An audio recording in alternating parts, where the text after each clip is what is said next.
राधे कृष्णा दोस्तों, स्वागत है आपका हमारे YouTube चैनल एजुकेशनल अड्डा में। दोस्तों, हम लोग क्राउन पब्लिकेशन के बुक से प्राचीन भारतीय इतिहास को MCQ फॉर्म में देख रहे हैं। हम लोगों ने कल के वीडियोस में यूनानी आक्रमण और मौर्य साम्राज्य के कुछ महत्वपूर्ण प्रश्नों को देखे थे। आज के वीडियो में हम लोग मौर्य साम्राज्य के बचे हुए प्रश्नों को देखेंगे। अगर आपने हमारी पहले की वीडियोस को नहीं देखा है तो उसे देख लें, एवं अगर आप हमारे चैनल पर नए हैं तो हमसे जुड़े रहने के लिए सब्सक्राइब कर लें। तो चलिए, आपका ज़्यादा टाइम वेस्ट किए बिना सीधा चलते हैं प्रश्नों की ओर। दोस्तों, कल के वीडियो में हम लोगों ने मौर्य काल के 55 क्वेश्चन को देखा था। आज हम लोग उसके बचे हुए क्वेश्चंस को देखेंगे। तो चलिए देखते हैं। पहला क्वेश्चन आज के वीडियो का है, वर्तमान नगर पालिका प्रशासन का कौन सा कार्य मौर्य काल से जारी है? तो जो अभी वर्तमान नगर पालिका में भी मौजूद है वो कौन सा कार्य है? इसका सही आंसर ऑप्शन नंबर सी हो जाएगा, जन्म एवं मृत्यु प्रमाण पत्र। जब कोई मरता है और जब कोई जन्म लेता है तब उसे पंजीकृत कर उसके प्रमाण पत्र को दिया जाता है। तो इसका सही आंसर ऑप्शन नंबर सी हो जाएगा। अगला क्वेश्चन है, निम्नलिखित व्यक्ति भारत में किसी न किसी समय आए। पूछ रहा है कि उसके आगमन का सही कालानुक्रम क्या है। फाहियान ये 5वीं सदी में आया था और ये चंद्रगुप्त विक्रमादित्य के समय आया था। इत सिंह ये 672 ईस्वी में आया था और ये चंद्रगुप्त द्वितीय के समय पे आया था। मेगास्थनीज ये 304 BC यानी ईसा पूर्व में आया था। मेगास्थनीज ये सेल्यूकस निकेटस का राजदूत था और ये चंद्रगुप्त मौर्य के दरबार में आया था। वेनसांग की बात करें तो वेनसांग 630 ईस्वी में भारत आया था और यह हर्षवर्धन के समय पे आया था। तो इसका सही आंसर होगा 3, 1, 4 और 2। तो इसका सही आंसर ऑप्शन नंबर बी हो जाएगा। नेक्स्ट क्वेश्चन है, वह स्रोत जिसमें पाटलिपुत्र के प्रशासन का वर्णन उपलब्ध है वो कौन सा है? जिसमें पाटलिपुत्र के प्रशासन का वर्णन है तो ये मेगास्थनीज के इंडिका नामक पुस्तक में पाटलिपुत्र के प्रशासन का वर्णन दिया गया है। इसका सही आंसर ऑप्शन नंबर सी हो जाएगा। अगला क्वेश्चन है,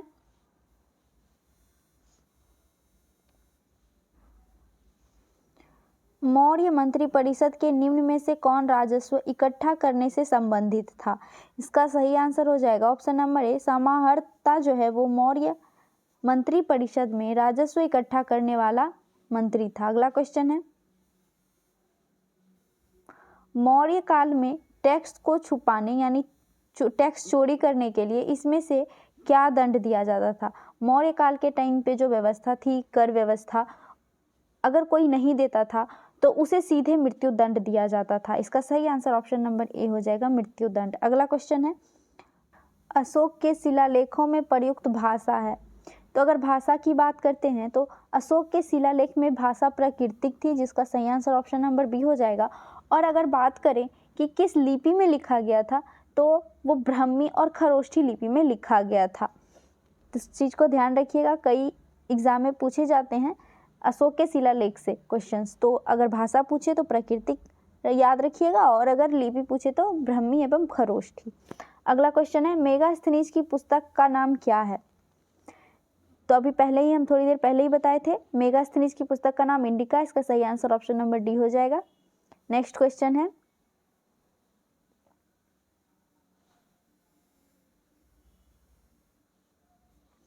निम्नलिखित प्राचीन भारतीय अभिलेखों में से कौन सा एक खाद्यान्न के देश में संकट काल में उपयोग हेतु सुरक्षित रखने के बारे में प्राचीनतम शाही आदेश है? कौन सा ऐसा आदेश था जो खाद्यान्न के देश के संकट के समय उसका उपयोग किया जाता था? उस चीज़ के लिए सुरक्षित रखा जाता था कि अगर संकट आया, अकाल पड़ा तो उस समय उस खाद्यान्न को निकाला जाएगा। तो वो कौन सा होता था? तो इसका सही आंसर ऑप्शन नंबर ए हो जाएगा, सहगौर ताम्रपत्र पर यह आदेश लिख के दिया जाता था। नेक्स्ट क्वेश्चन है, मौर्य काल में सीता से तात्पर्य है। इसका सही आंसर ऑप्शन नंबर सी हो जाएगा, राजकीय भूमि से प्राप्त आय को सीता आय कहते थे। इसका सही आंसर ऑप्शन नंबर सी। अगला क्वेश्चन है, निम्नलिखित वक्तव्यों में कौन सा एक वक्तव्य अशोक के प्रस्तर स्तंभों के बारे में गलत है? कौन सा ऐसा वाक्य है जो अशोक के प्रस्तर स्तंभों के बारे में गलत दिया गया है? तो ये है एक स्थापत्य संरचना के भाग, ये गलत दिया हुआ है और गलत ही पूछ रहा है, तो इसका सही आंसर ऑप्शन नंबर डी हो जाएगा। जबकि अगर उनके प्रस्तर स्तंभों की बात करें तो उसमें बहुत ही बढ़िया पॉलिश हुआ करती थी, ये टूटा हुआ नहीं होता था, यानी खंडित नहीं होता था, एक ही का बना होता था, खंड होता था। स्तंभों का सेप्ट जो था वो सांडूकार होता था। अगला क्वेश्चन देखते हैं। अशोक का अपने शिलालेखों में सामान्यतः जिस नाम से उल्लेख हुआ है वो क्या है? इसका सही आंसर होगा ऑप्शन नंबर डी, प्रियदर्शी। ज़्यादातर अशोक के अभिलेखों में प्रियदर्शी नाम का प्रयोग किया गया है, लेकिन अगर बोले कि किस अभिलेख में, किस शिलालेख में अशोक को अशोक कह के बुलाया गया है, तो गुर्जर एवं मस्की अभिलेख जो है उसमें अशोक को अशोक, राजा अशोक कह के बुलाया गया है। अगला क्वेश्चन देखते हैं। ब्राह्मी लिपि का प्रथम उद्वावाचक किस पर उत्कीर्ण अक्षरों से किया गया है? इसका सही आंसर ऑप्शन नंबर हो जाएगा ए, यानी पत्थर की पट्टियों पर गुदगुदा के गोद के लिखवाया गया था, तो ये हो जाएगा ऑप्शन नंबर ए। अगला क्वेश्चन है, निम्नलिखित में से किससे सर्वश्रेष्ठ स्तूप मानते हैं? तो सांची के स्तूप को सबसे सर्वश्रेष्ठ स्तूप के रूप में जानते हैं, इसका सही आंसर ऑप्शन नंबर सी हो जाएगा। अगला क्वेश्चन है, पत्थर पर प्राचीनतम शिलालेख किस भाषा में थे? तो पत्थर पर लिखा गया शिलालेख जो था वो प्राकृत भाषा में लिखा गया था, इसका सही आंसर ऑप्शन नंबर सी हो जाएगा। अगला क्वेश्चन है, केवल वह स्तंभ जिसमें अशोक ने स्वयं को मगध का सम्राट बताया, वो कौन सा स्तंभ है जिसमें अशोक ने खुद को सम्राट बताया है वो मगध का?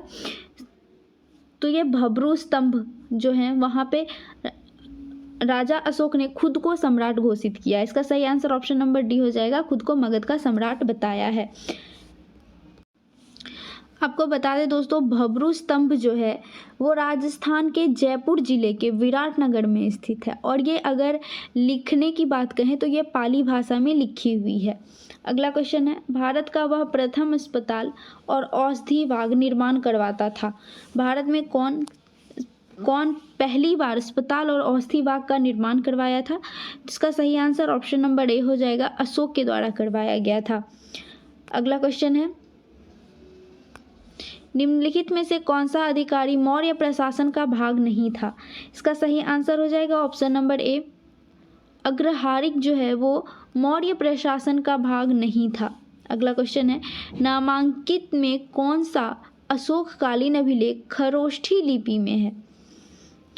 तो शाहबाजगढ़ी जो है ये खरोष्ठी लिपि में लिखी गई है, इसका सही आंसर ऑप्शन नंबर सी हो जाएगा। नेक्स्ट क्वेश्चन है, गुजरात चंद्रगुप्त मौर्य के साम्राज्य में सम्मिलित था, यह प्रमाणित होता है। तो दोस्तों ये रुद्रदामन के जूनागढ़ अभिलेख से प्रमाणित होता है कि गुजरात चंद्रगुप्त मौर्य के साम्राज्य में सम्मिलित था।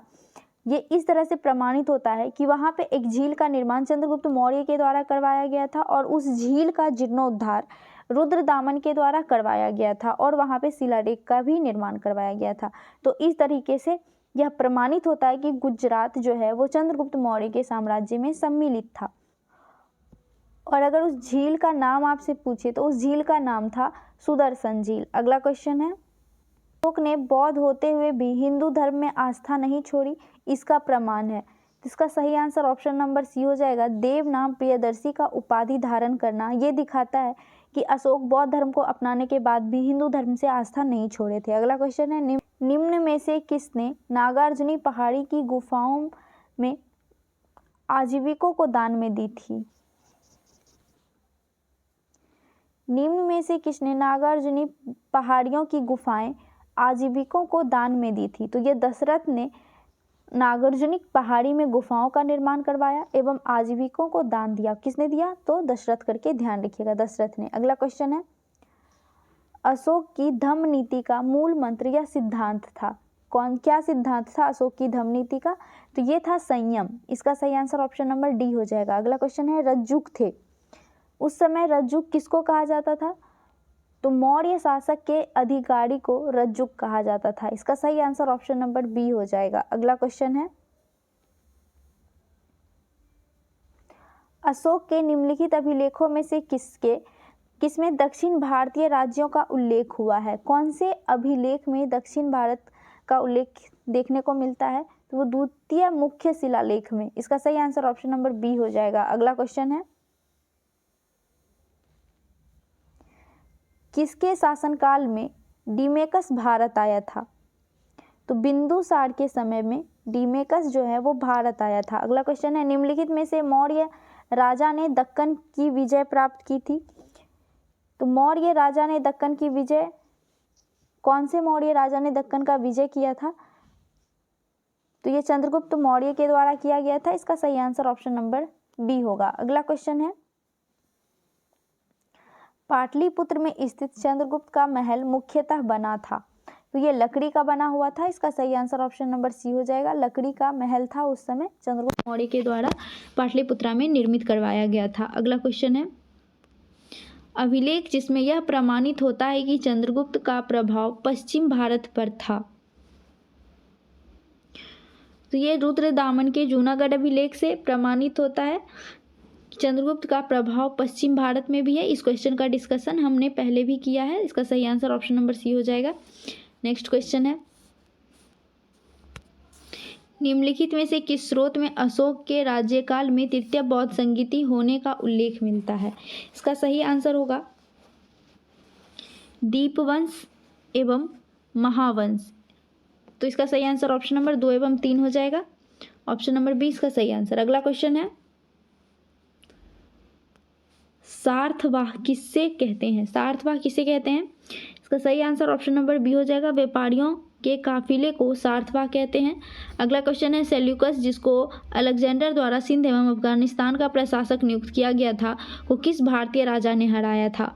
यानी सेल्यूकस को किस भारतीय राजा के द्वारा हराया गया था? इसका सही आंसर ऑप्शन नंबर डी हो जाएगा। चंद्रगुप्त के द्वारा हराया गया था।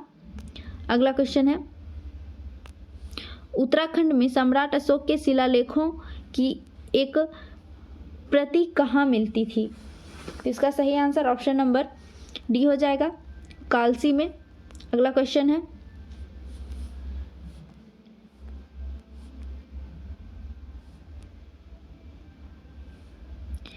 मेगास्थनीज ने भारतीय समाज को कितनी श्रेणियों में विभाजित किया था?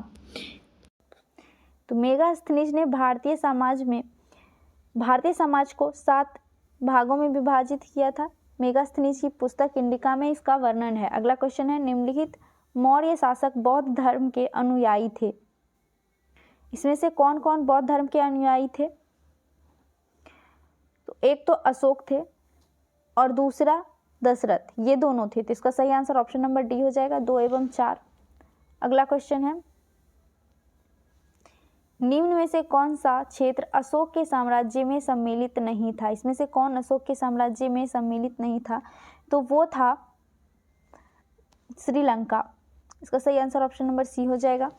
अगला क्वेश्चन है, भारत के मुक्तिदाता की संज्ञा मौर्य काल के किस शासक को दी गई है? तो ये चंद्रगुप्त मौर्य को दिया गया है। इसका सही आंसर ऑप्शन नंबर सी हो जाएगा। अगला क्वेश्चन है, अशोक का कौन सा बृहत शिलालेख कुशल प्रशासनिक व्यवस्था पर बल देता है? तो ये छठा शिलालेख जो है वो कुशल प्रशासनिक व्यवस्था पर बल देता है। अगला क्वेश्चन है, अशोक का रोमनदेही स्तंभ संबंधित है? तो ये बुद्ध के जन्म से संबंधित है। अशोक का रोमनदेही स्तंभ, इसमें लुम्बिनी की चर्चा की गई है। इसका सही आंसर ऑप्शन नंबर ए हो जाएगा। अगला क्वेश्चन है, चंद्रगुप्त मौर्य ने सेल्यूकस को किस वर्ष में पराजित किया था?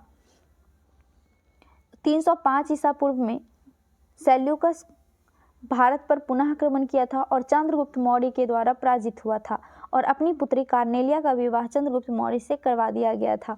इसी सेल्यूकस का राजदूत था मेगास्थनीज, जिसकी पुस्तक इंडिका है और उसमें चंद्रगुप्त मौर्य की राज्य और प्रशासन की चर्चा की गई है। अगला क्वेश्चन है, मालवा, गुजरात एवं महाराष्ट्र किस शासक ने पहली बार जीता? चंद्रगुप्त मौर्य के द्वारा पहली बार जीता गया था मालवा को, गुजरात को एवं महाराष्ट्र को। इसका सही आंसर ऑप्शन नंबर डी हो जाएगा। अगला क्वेश्चन है, अशोक का समकालीन तुरमई कहाँ का राजा था? अशोक का जो समकालीन था तुर्मे, ये कहाँ का राजा था? तो ये था मिस्र का राजा। इसका सही आंसर ऑप्शन नंबर ए हो जाएगा। अगला क्वेश्चन है, अशोक के जो प्रमुख शिलालेख संगम राज्य के विषय में हमें बताते हैं उसमें सम्मिलित हैं। तो उसमें तीसरा एवं 13वां अभिलेख संबंधित है संगम राज्य वंश से। इसका सही आंसर ऑप्शन नंबर सी होगा। अगला क्वेश्चन है, निम्नलिखित में से किसकी तुलना मैकियावेली के प्रिंस से की जाती है? तो कौटिल्य के अर्थशास्त्र की तुलना मैकियावेली के प्रिंस से की जाती है। सही आंसर ऑप्शन नंबर बी होगा। अगला क्वेश्चन है, कलिंग युद्ध की विजय तथा क्षतियों का वर्णन अशोक के किस शिलालेख में है? तो कलिंग युद्ध की चर्चा शिलालेख 13 में की गई है। इसका सही आंसर ऑप्शन नंबर डी हो जाएगा। अगला क्वेश्चन है, कौटिल्य के अर्थशास्त्र में किस पहलू का पर प्रकाश डाला गया है? तो राजनीतिक नीतियों के बारे में बताया गया है कौटिल्य के अर्थशास्त्र में।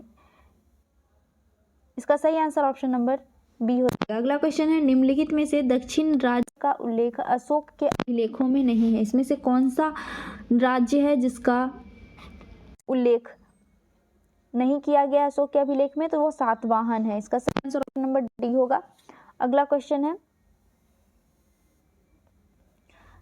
कालसी प्रसिद्ध है, तो ये अशोक के शिलालेख के लिए प्रसिद्ध है कालसी। इसका सही आंसर ऑप्शन नंबर सी होगा।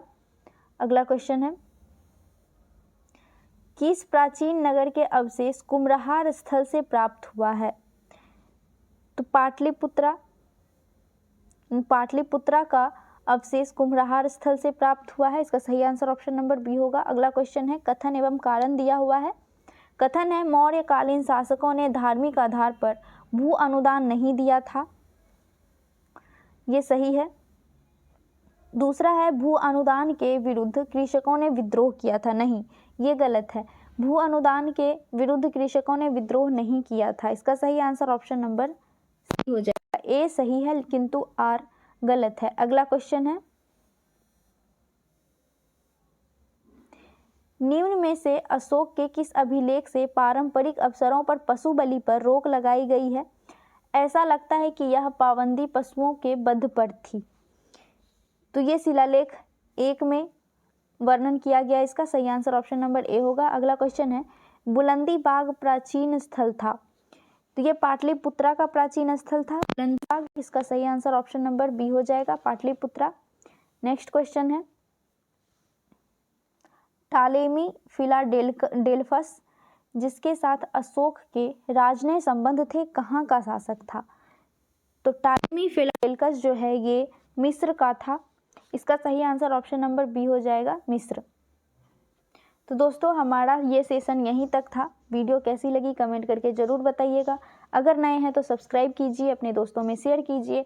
आपके शेयर और लाइक से दोस्तों में मोटिवेशन मिलता है ताकि हम आगे का और वीडियोज़ आपके लिए अच्छी वीडियोज़ ला सकें। मिलते हैं नेक्स्ट वीडियो में। जय हिंद।